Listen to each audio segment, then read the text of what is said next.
Yo, what up, guys? We're back with another episode. I think this is episode 10. I have no idea. Josh, which episode is this? Episode 9. Yeah. But we're back with another episode of Same podcast. It's me, Kanyisa Jam, and I'm here with my lovely co-host, Sala. How you doing, bruh? The one and only. Yeah, happy man. New Year, bruh. Got the crip colors on. Yeah, man. Cripping out here. Out here crip walking. Crip walking, in bruh. the streets, man. Crip walking into the Savannah. By the time this drops, you might be a finalist in the Savannah Newcomer Showcase. So might. I actually, this fit could be the one for your. Is it, you think? Yeah. I think maybe this will be it. Yeah, this could be, guys. Check it out. Let us know what you vote guys... down below.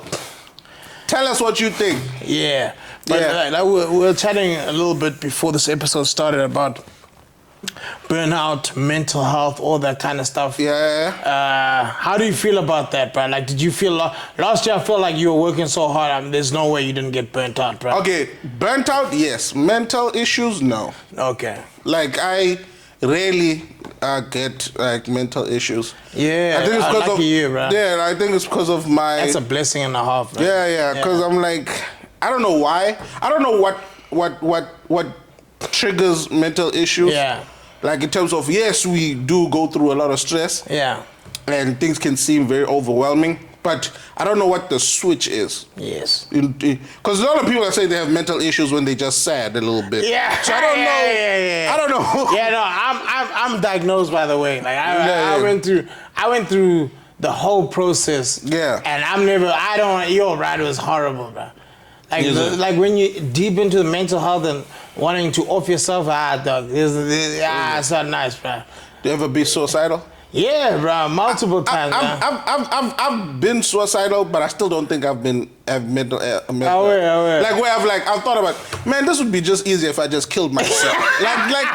but I still don't think I was. I think that was like a normal thing. I think the times that I was in the suicide ideation, or whatever, I was scared. Like, hey man, what if there's nothing after this? Oh, I shoot myself and then swoop like a TV off. It is this off. Okay, is that what like made you go? No, maybe. Yeah, but it was Let also me like, stick this out. yeah. Like I'm still like 24 at that stage. I'm like, is it? What a lot of lives. It was after a heartbreak, bro. This girl, American girl. Yeah, American girl. Talia. Wherever you are, Talia. Shout out to you. Talia? Yeah, she got me. What she do? Yo, she sounds exotic. What is she? Yeah, she was like half American, half Turkish. Right? You can imagine it was olive skin, just glistening and just just out here. Oh man, did they 30-day fiance? Yeah, dog, she got me. Oh wait, what did she do? What did she promise you? Nah, like we were supposed to be together, but then she was like, nah, I don't want anything serious since I'm only here for 6 months.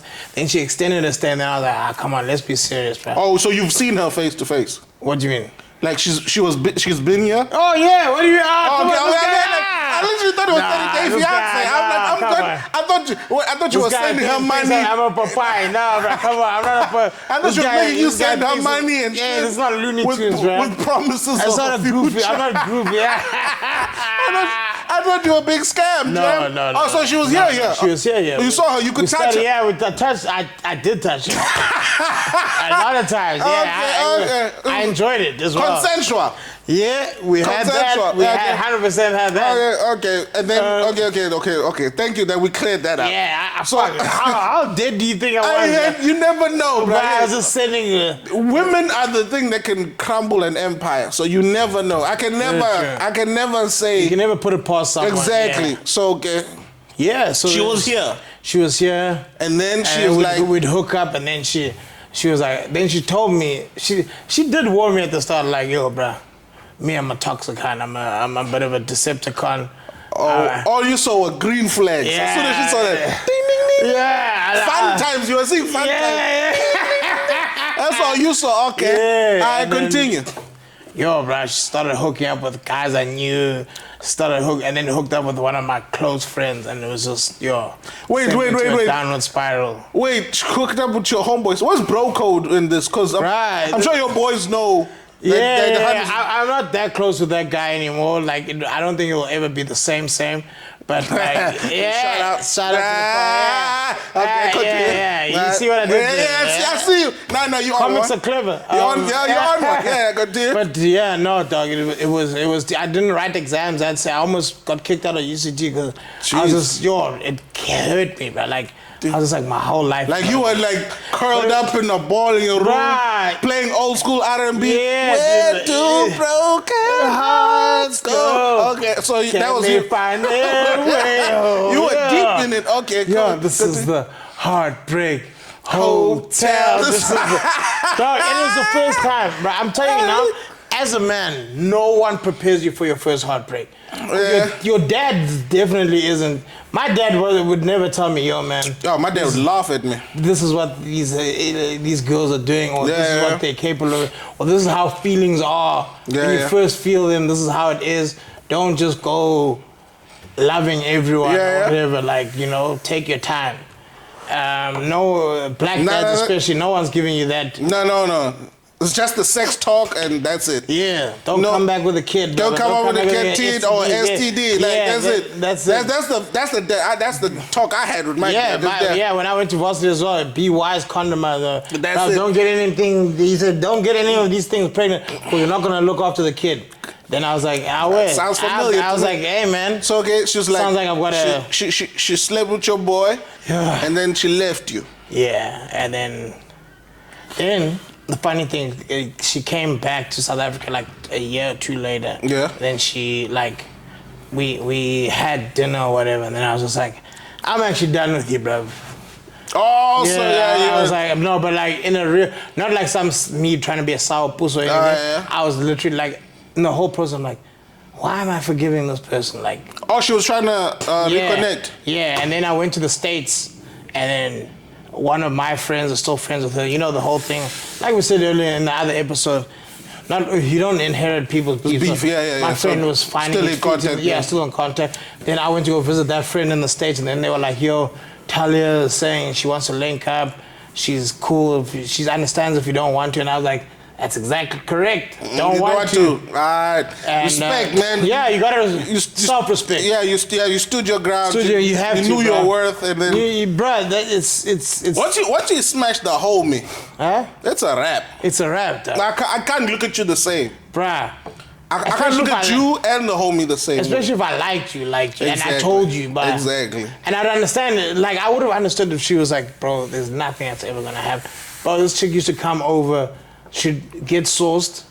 I wouldn't be going out in the night out. Then she'd hit me up, be like, yo, I'm outside your place. You know what I mean? Like it was games and games and games and what. So then it was like, I'd understand, like, if I got depressed and she had told me there's nothing that's ever gonna happen between us. Then you knew what you did. Yeah, then it's like, now we are rather. Why? It's your own fault. But all right, no, it was, you thought there was something there. All right, I cannot respect that, man. Hey, man, I don't know. Damn, man.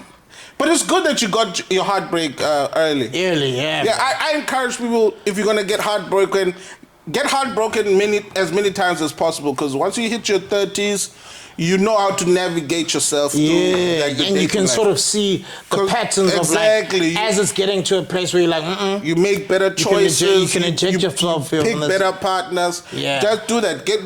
Get your dating life. Don't listen to your parents who say don't date until you in your 30s. Rubbish. That is terrible advice. Also, what I've noticed as well is I don't want to label this as like a black thing or whatever, but we take too long to move in with our partners. Okay. Okay. I see what you're saying. How long do you think? Let's say, I think after a year of dating, if you guys are serious, you should move in. A year of dating. Yeah. Year and a half. Yeah. Oh, okay. Yeah. You should move in. But this thing, like in our culture, this is working against me, by the way, because I'm in a committed relationship and it's getting close. It's getting close to that. So, but do you plan on marrying her? Remember, marriage and me. Yeah. Oh, yeah. Okay, so you just plan on being together with her for a long time? Yeah, I don't mind. Yeah. I don't mind being with her for a long time. Okay, maybe, can I take outside of this your scenario? Okay. But like people that meet date, want to get married, like really get along, but then they don't live together. They just chilling for 6 years, and then the families are like, you can only move in together once you paid lobola, once you. Gotcha. I think that's thing stupid because I agree. living together, living is when you realize, yo, kala yomdulo. Yeah. That's when you realize, yo. I do agree with you. Like, you should move in together after a certain point. Yes. Like, and you know, I also being with the person I'm with, I see myself in maybe a couple of months or maybe a year down the line. Yeah. Moving in with this person. Yeah. So I do agree with you. We do wait too long to move in with someone, especially if we know or we do plan for a future with that person. Yes. Moving in does help because you can easily put your best foot forward if you just meet occasionally. Yeah. Now you need to know what are certain things that you have to deal with. Never mind the things that you like about it. There's certain things like, because people don't have green flags all the time. Can you cope with the red flags of that person? That's the thing. That's it. The red flags for me are the ones where it's like, yo, this person does this and this is them. Like I've spoken to some people and they were like, bruh, the way after we moved in, it's like, I'm so glad I moved in like within a year of dating. Because then I saw how she is at home or how he is at home, like, and I could see that this is not there's no way to change this, or this person doesn't realize that it actually affects me. Yeah. So I'd rather.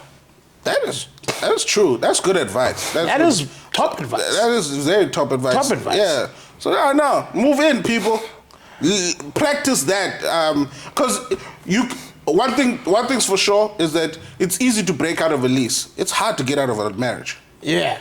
So, at least you can literally be like, yo, man, someone else can, you can go on Marketplace, wherever, and be like, yo, man, I'm looking for someone for the next 8 months. Exactly. It's way easier to break out of a lease than a marriage license. Yo, have you met any of your friends from like your high school days or your younger days and they're already divorced and you're like, yo, bruh, how? Divorced? No. Bruh, I'm 33 and I've met like 4 of my friends from high school, or like not friends, acquaintances. Yeah. And they're like, yeah, it didn't work. Some guys on their second marriage, I'm like, what? Bruh. You at that age now? 33, and this is your second marriage. That's hectic. Imagine but you told people at the first one, God, I've never met someone like this. The lies, basically the lies. Yeah, and then you basically 2 years. 2 years later, you go, another one. I've never met someone. I wonder how the guy's speech happens at the second wedding. Like, you can't. Because also the best man also has to make the speech where it's like, I knew from the start that these two were meant to be together. And it's like, but you said that the last wedding. Yeah, you said like, I hope God makes sure I never go to a wedding like that where my bride's getting married again. Cause I'll just get drunk and start chirping we've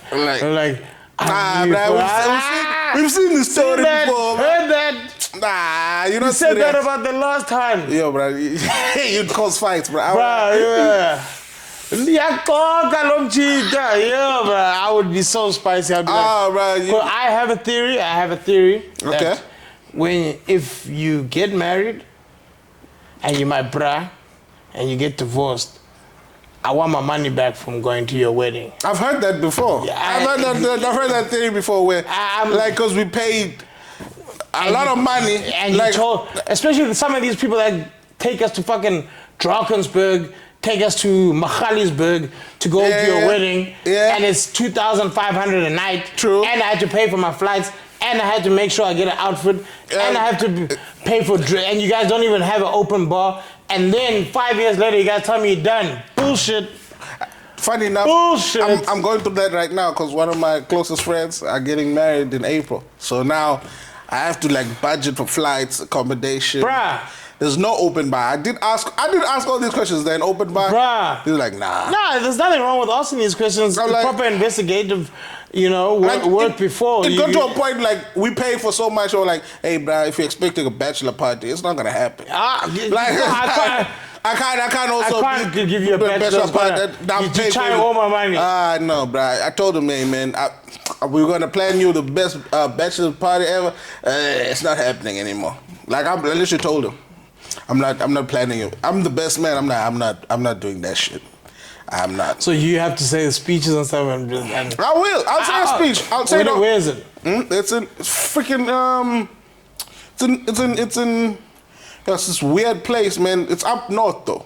It's up north. So we'll have to fly to all time and then like hire a car and drive to the place. It's like an hour. High school friend or varsity friend? Childhood friend, bro. Childhood friend. Childhood friend. Like, one of my childhood friends got married in December. I think that's probably because it's like a reunion of people you haven't seen since. True, I'm about to go through that as well. Like, I want to see people I haven't seen in a long time. Yeah, now you have to do that whole, what are you doing?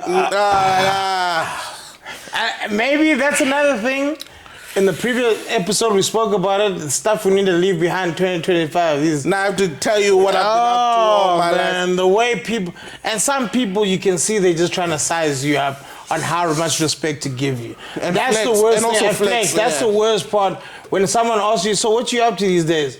And you're like, bruh, you just doing this so that I can ask you, then you can tell me about how many portfolios you have and how you're once again, like we said last episode, no one cares. We don't care. In the great words of Stephen A. So we don't care. You know what I mean? We don't care. We don't give a fuck. Honestly, like, if you're my bruh, I don't care what. Yeah, if you're happy, here for a reason. Yeah, if you not to if you're happy in life, that's cool. Yeah. But they all those bras who you can see the guys itching for people to ask him, what you been up to since we left school, or like what? Yeah, I'm like, no one cares, bro. Yeah, man, I'm at Investec. Technically, we all broke in some shape or form. Yeah, like the economy is rough. Yeah, man, I'm at Investec.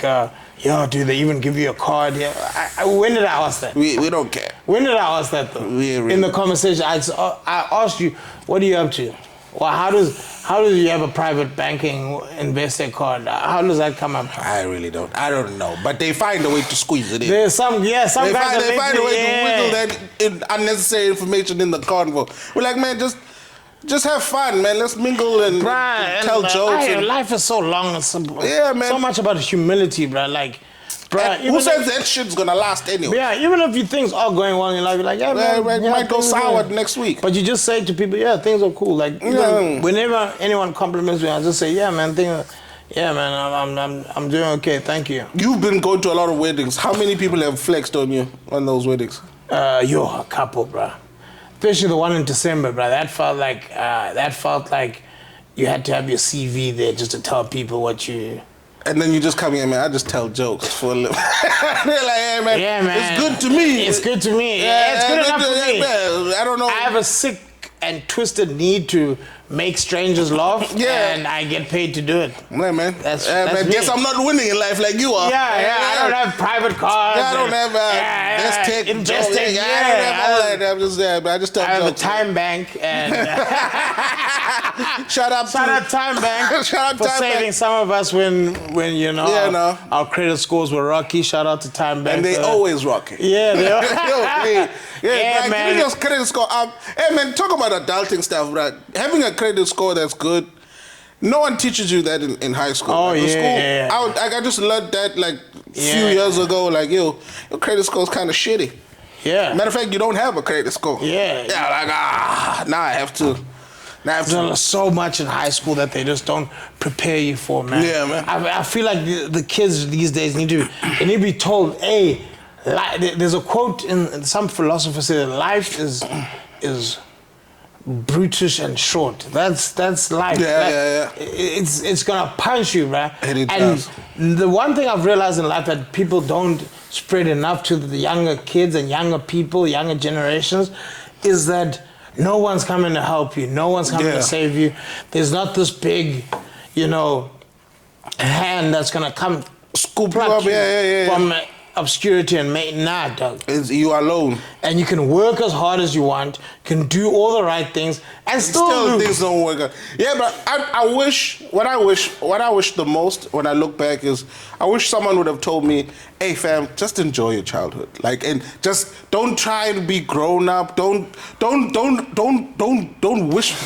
rush it. Yeah. It's gonna come. That is. And when it comes, you'll think back on this time where you had no stress, no worries. All you had to do is just go to school, come back, watch cartoons and anime, and eat. A fridge stocked up.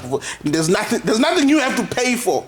All you had to do is just wake up in the morning, wash, go to school, hang with your friends, which you had plenty of. Nowadays, you old. How many friends do you have? You bet you money you can't go past this hand. Like, you understand, like, real friends. Like, you had friends. How many of us have them? Friends? None. Exactly. Like, I wish someone would have came to me and said, yo, Sala, just enjoy this moment. Like, once it's gone, it's gone. It's gone, man. For me, that's like end of varsity when I was like, oh, shit. Yeah, ne? It hits near final year. Yeah, where it's like... Where now you have to look for a job. You have to, because now all of a sudden now you're seeing all the people that you are with progressing as well. Because there's that added pressure of what Sala's touching on here is gold as gents, something we don't talk about enough. That like those years and like because if there might be some people who are watching this who might have just finished varsity or might have just finished high school, and they have that thing of like. It's a disappointment where like all your friends are, yo, they're going here. They've been scooped by this company and starting salaries. People 60K. are now traveling overseas because of their jobs. You're like, what type of job makes you go to Europe and chill and do all these ski resort trips? Like, what job is this that you don't even know? Like, you're missing out, and you feel you literally, I don't know how to explain it. You just feel like you're on an island floating alone, and now your parents are looking at you funny, like, and then it's weird, yeah, bro. Like, it's a weird This is why we're the same, bro. Cause that, and I'm sure there's so many other people that will connect to where you're just sitting there and you're like, and now it's making you question. Am I messing up in life? You're like trying to look back, like, where did I go wrong? Yeah, and then when did it not click? Because we were all together at one point. Yeah, when did everyone hit the NOS button, and then all of a sudden they way in front and I'm in the back chilling? Like, and then that's when we touch back to the depression hits. Now you have anxiety. Now you're on social media. You're scrolling. You're seeing people progress. Although social media is not a real place, but you see what you see. Dude, some of your friends who are like, oh, so blessed to be in Bangkok this week for Ndondon Festival. Catching flights, not feelings. I've had that with this bastard. Let's catch flights, not feelings. I block Vafa sometimes. Vafa on the flight, I'm like, no, fuck Vafa. I'm just flying, eating New York cheesecakes. I'm like, fuck all that, Vafa. I don't need to see that shit. I'm out here stuck at work, working 12-hour shifts. Nah, I don't need to see that cock. But sometimes you gotta accept that there's also the small victories. Like there's a stage where you didn't have span, bro, where I'm sure you were stressed as a mother, but I've been through that as well, where it's just like, bruh, not any of you guys think I'm good enough to work for this company. Then what was this degree for? What was all this bullshit? But if you look back now, you wouldn't have gotten to where you are now without those days. True. I mean, now it's just about not staying in those dark days. It is. It's like sort of like telling yourself that eventually it will get better, and then you have to just try. You have to keep trying. Yeah, you have to keep trying, man. Because eventually things did work out for me. I'm trying to catch up in a sense. There's a feeling of now things are moving. Now you have to catch up. So now. But that's its different anxiety as well. I was about to say, I don't think that's a good thing as well. But at least you're moving. Yeah. That's the thing.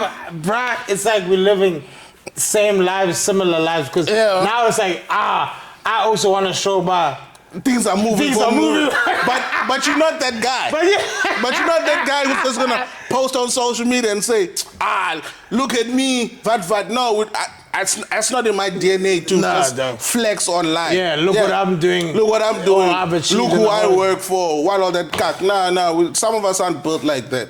But it's there. Yeah. I'm being dead serious when I say I'm so glad you touched on that thing of like you it gets that thing when things start rolling and you're like, yo man, I want to show people about now. I can do stuff. I can go to the Grand Beach Cafe and order order mussels and order shrimp. Exactly, bro. That tastes like bullshit, but because it's expensive, it looks nice. I don't know how many times where I couldn't go out with my friends, like my friends outside of comedy, because like they were working like proper jobs. They were earning like they were proper like income coming in, like 9 to 5s.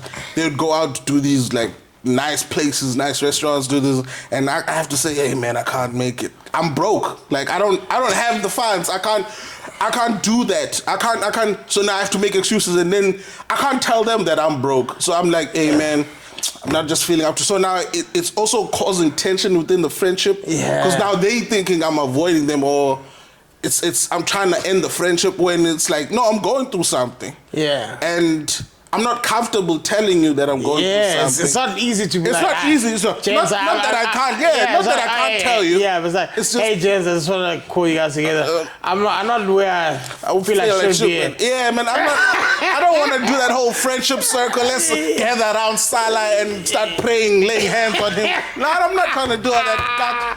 So, like, it's weird. And then now I can, like, go out. Yeah. Like, it's a nice feeling to go to a restaurant and not have to worry about the prices on a menu. Yeah. It's nice, a nice feeling. And dog, it's a revealing. It's a really not revealing, but it's relieving. You feel, there's a whole lot of relief, because now I'm looking back at myself back then. I used to hate on restaurants. I'm like, man, why we gotta go to this fancy restaurant? It makes no sense. Why you have to pay these high prices? Let's just go to KFC and just let's go to Zinger Wings. Let's go get armchair pizza. Bruh, now that I'm 2 for 1 pizza. Exactly, 2 for 1. Always looking for deals. Always looking for deals, bruh. Nowadays, now you can easily go to a restaurant and just chill there. And now you're like, oh, this is nice. They even offer you the specials. You're like, no, bro. Like, I want to fill it, give me the one that says SQ. Yeah. Give me that seasonal shit. Yeah. It doesn't have a price. It just says SQ. I love SQ. Yeah, bro. If you can order SQ, you're doing well. Yeah, you're doing well. Like, and you just go to places for the aesthetic and the view. You're not going there because it's budget friendly. That's a nice feeling to have. And it's not to say like financially I'm super up or anything, but it's just an occasional thing where you can do it from time to time. It's buy yourself something nice. If you see a shirt or you see something, just go online, get it. Yeah. But yo, brother, that shift in mentality is something we don't discuss enough, and hopefully people can start to have those discussions more when they sit in those ruts. Those ruts can be they can feel endless. Like it's like endless pit of, you can't see a way out, you can't see the light. And even like sometimes your family thinks, this guy's not trying hard enough. Yeah, like, meanwhile, I'm on LinkedIn every day. The rejection letters are pouring in every day. In easy apply, the one way like it's a quick apply on bro, I be clicking that. You be clicking on jobs that you have no business clicking on. Just to see if it'll work. Just throwing anything on the wall to see if it sticks. That's why people get involved in Ponzi schemes and stuff, because it's that hard. But there's niggas with degrees, bro. So many of us with degrees who have sat at home, bro. Like after my first degree, I sat at home for almost 2 years. Yeah. Where I just I had some internships here and there, but it was nothing. There was nothing. It was solid, and that was gonna be like, I can live off this and be chilled. It was fucking 2,000 rand to come into internship at Woodstock. What's 2,000 rand a month? It's nothing, bro. What is that, bro? It's nothing. But what's sad is that some people who have permanent jobs, not even internships, earn that. Yeah, bro. And they work like real 9 to 5, sometimes even more, like just to earn 2,000 a month. That's sad and crazy that that's a norm. Bruh. Did you see like the applications for first years? Oh no! When they release for the students, like one has like 600,000. Oh, like I think it was UJ. Yeah. 600,000, but they only have like 4,000 open slots. I'm like, so what's happening for the rest now? Because now even colleges don't have that capacity for first years, and they're very expensive. Private colleges and things like that, those things cost a hell of a lot of money. Like you think just because it's varsity college or Boston College or whatever. And what's the other one? Edvos, what's something? Whatever that other university. That is, after. No, it's eduvos or something. It's whatever. Things crap expensive. That thing, those varsity colleges, they varsity colleges boost expensive. Very expensive. Then I look back at.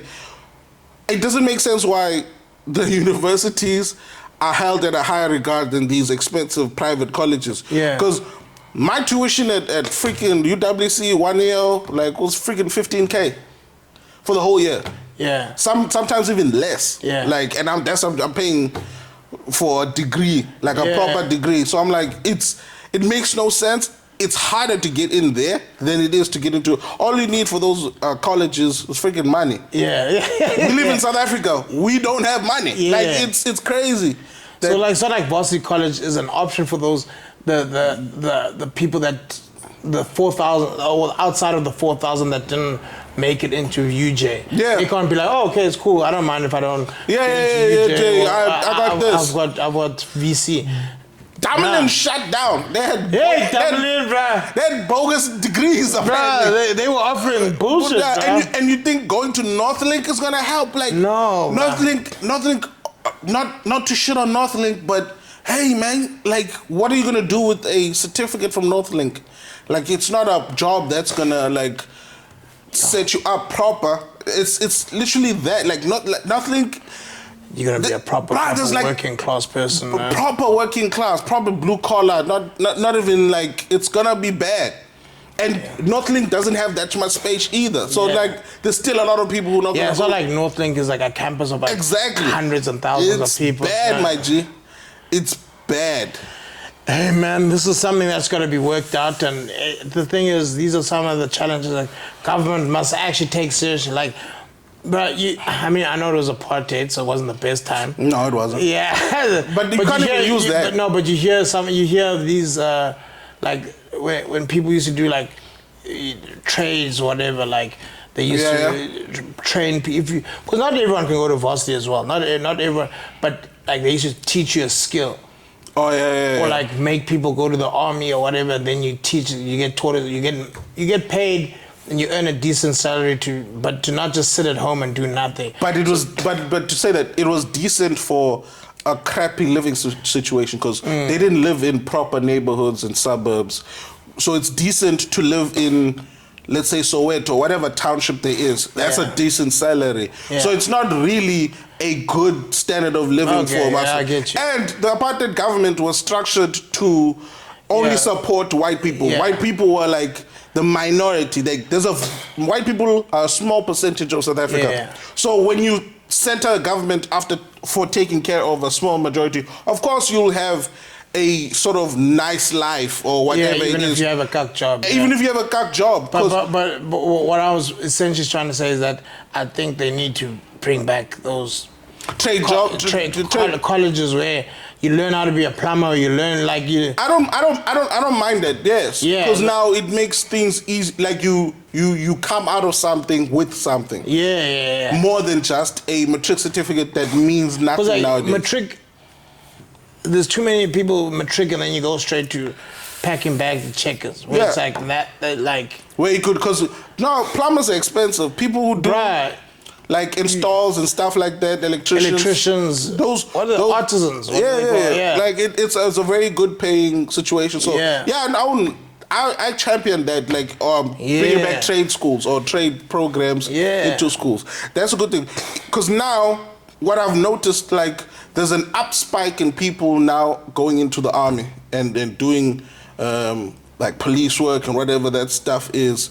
Because now they don't have options. So now they have to do something. My timeline was flooded with people now they're joining the army. I'm like, is this a new trend? Is this a thing to join? Last time I checked, the South African army wasn't shit. When are we rushing to jump into the South African army? But now it's people don't have a choice. People have to do something.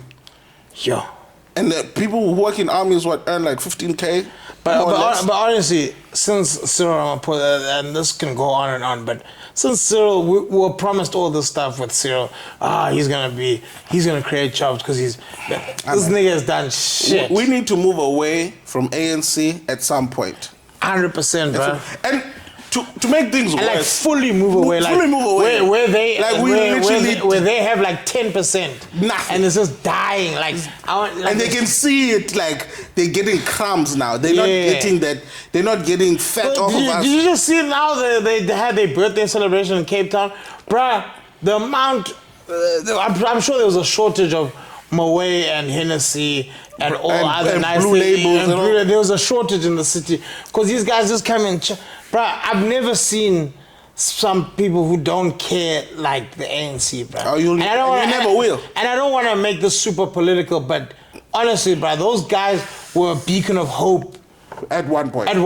Growing up, guys, don't fuck around. In the 90s, I remember ANC was like... Forget the 90s, even the early 2000s with Grootman, like shit was good. Our economy was thriving, bro. Then it just became a... And then they forced him out. They forced him to retire. And then all the people started grabbing. It was chai. I haven't seen like that. This level of corruption. For me, I still say it to this day, the most evil thing was the people chowing the funds for COVID, bro. Meant to be hospital. The 500 billion. 500 billion gone, bro. And they chowed it so quickly. They chowed it, bro. I've never seen, you know how hard it is to spend $1 billion? 500 billion, gone. It's hard to, $1 billion is hard to chow. 500 billion is gone, bro. Yeah. It's sad that I now see, the only good politician I see is Gaten McKenzie. Do you understand how fucked up? That's the only one. That's the only one actually. Like, hey, he's doing something. He's doing something. I don't know what he's doing, but he's doing something. Active. He's at sports. He's calling out people in his a former convict, bruh. Changed his life. It's like, I'm for the people now. I used to rob, but I'm for the people. I used to rob the people, now I'm for the people. Now I'm for the people, bro. It's the weirdest. We're in a twilight zone. We need to write a book or a movie. But I think it's a global thing. It might be a global thing where people are sick and tired of politicians. It is a global thing. The traditional politicians, like, I was an MP at 24. Like, nah. Yeah. They're looking for these rough. That's why Trump and them are able to succeed, because we're looking for someone like, bruh, just give it to us how it is, bruh. Just tell us what it is. Just tell us what it is. Bruh, the only reason why... Because about Kamala Harris, guys, we're going to go next year. We're going to do this. No, you're not. And you're like, you're not. You lie. I'd just rather hear Trump say, hey, he's lying. Yeah. They're not going to do that.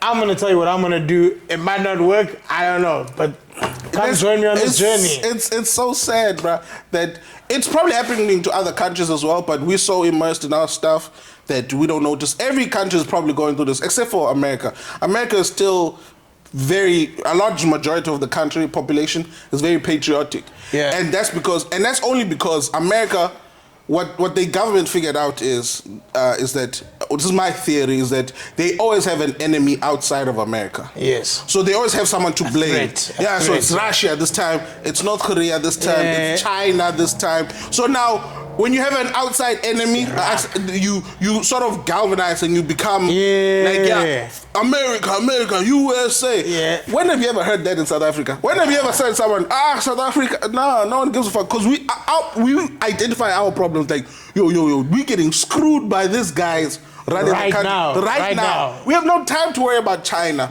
Fix your business. So that's why we don't have an outside enemy. Yeah. Our enemy is still inside. Inside. We're looking at our enemy, but we're still trying to figure out how to deal with it, because we are still not all on the same page. I really thought this last election we were gonna be on the same page. But Eastern Cape, you can't. Eastern Cape, Limpopo. They're just letting us down. They don't get the memo. They just like they're just happy with ANC, They're happy with their outdoor toilets and all that perfumly gaga, all that incomplete roads. Yeah, man. That's fucked up. Eastern Cape used to be a beautiful place. Yeah, now it looks like looks like it went through a war, bruh. Look like it went through the crack epidemic. Yeah, it looks like it's that hot girl that just like got hooked on drugs and now you go back to see her like... And you're like, I wouldn't even hook up with you now. What happened? Like, you like, used to be my ultimate crush. Now it's like, I would have drank your bathwater. What is this now? Literally, that's what Eastern Cape looks like now. Yeah, man. It's sad, man. It's very sad, man. But yeah. Guys, that's another episode of the Same podcast. Please like, subscribe, share. Go check out our page on social media, Same podcast. Please do that. We appreciate you guys for watching, tuning in. Oh, yeah. And help us get to 100. 100 subscribers, guys. Yeah, we've never I know it might sound like nothing to you guys, but yeah. If you can go to 1,000, that would be nice. Yes. You understand? I'll be happy. But we might even do something crazy. Yeah. I don't know what it is. I don't know. Okay, crazy for me is not probably you're crazy, but yeah, we'll probably do something. Once we hit 1,000, we'll do something crazy. Yeah. It's a promise, kinda. Yeah. So like, we'll do something. Yeah. We'll check you on the next episode, though. Thanks for supporting us, tuning in. We're out. Peace.